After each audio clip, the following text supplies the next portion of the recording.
All right, Nick, thanks a lot for the ride. Just tell us a little bit about what you're doing. Work on the Spirit of New Zealand, do youth sail training. Yeah, take kids out for 10-day voyages, teach them how to sail, take them hiking, things like that, play lots of games with them. Awesome. Yeah. Sounds a hell of a lot more interesting than your 9-to-5 job. Yeah, I've tried the 9-to-5 things at different periods in my life and it just doesn't seem to work for me, so. Yeah, right, I'll relate to that. Yeah.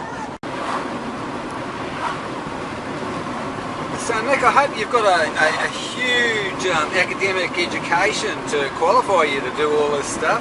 No, nothing at all. Nothing at all? No. Bloody hell, what's the world coming to? Yeah. You have to go to a university to be a valid person, don't you? Yeah, apparently. Yeah, so they say. I left school at 15. 15, yeah? My mum did her best to educate me. I did a bit of homeschooling because I wasn't much good at school and she found that frustrating, so they eventually just sent me out to work on a dairy farm. Right. And I was never a reader or a writer. And I didn't learn the way I was saying before, that European way of learning just didn't seem to fit me.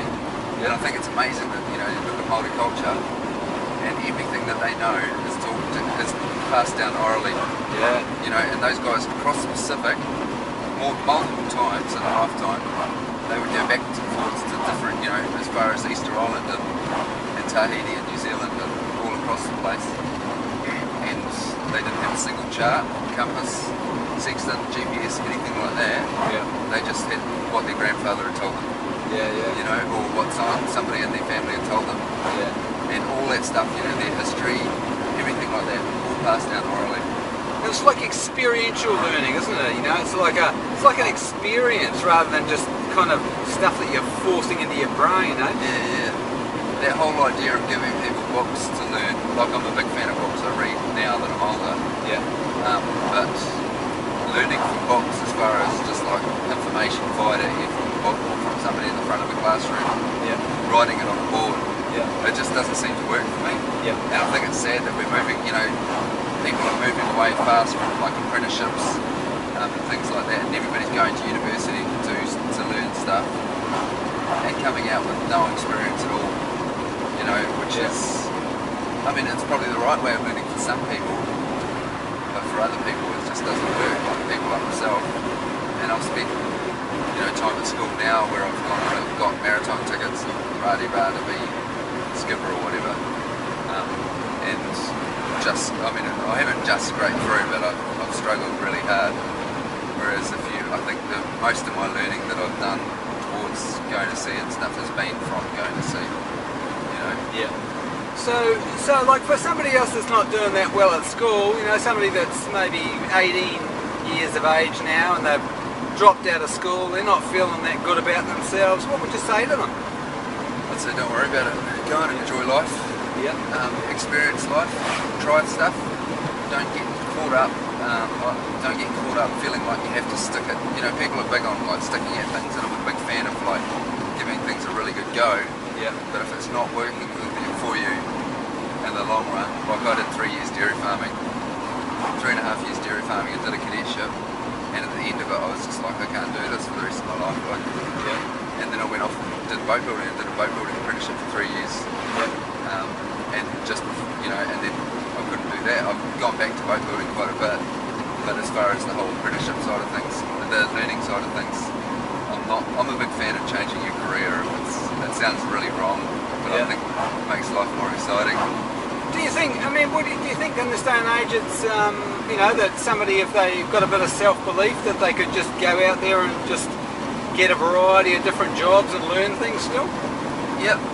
I think there's something to be said for having somebody you're accountable to, somebody that you're learning from, somebody that you trust that you can learn from. There's a lot of old, for me, sailing and stuff, there's a lot of old salty sea dogs that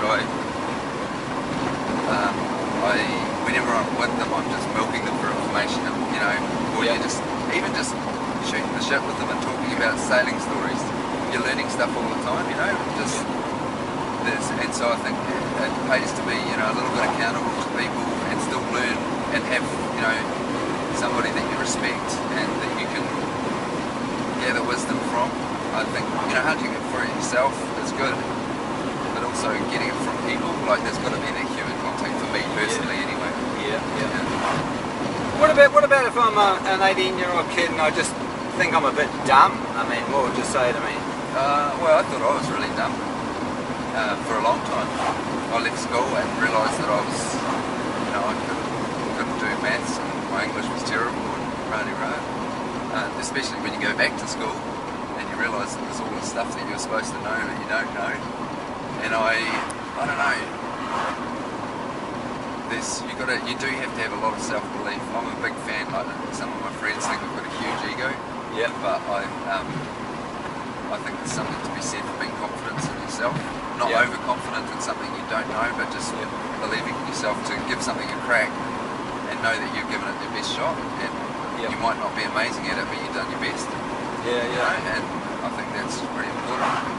I think it's possible for anybody to learn something that they enjoy doing. What do you reckon? Yeah, definitely. I wouldn't bother with stuff that you hate. Yeah. Like, I mean, I wouldn't. If it's not you, don't forget it. But if you find something, you know, if you're into, like I'm into boats big time and a little bit crazy about them. Probably I own a boat, live on a boat, and work on a boat. Awesome. So when I'm not sailing for somebody else, I'm sailing for myself. Great stuff. And probably a little bit nuts about it. And I'm not an amazing sailor. I'm not by any stretch of the imagination. But I tell you what, if you love something, it's really a lot easier to share with people. You can actually, like, Hey, they can tell, can't they? Yeah. And kids, like, as we teach kids and stuff, you hear some people like grinding away trying to teach them something that they're not that into. Yeah. But if you can actually get a little bit of passionate about something, even find a way that you can become passionate about something if you're sharing with somebody else. That makes a huge difference to holding an audience, especially like teaching kids, you know, navigation or something, which is quite technical, you know, for a young mind and stuff, going from not really knowing anything to actually being able to put a position on the chart and sail from A to B and know what the wind's doing and the weather's doing and all that. And actually, you know, Great. Okay, Nick, I'll look forward to getting this on YouTube and sending you the link. Cheers.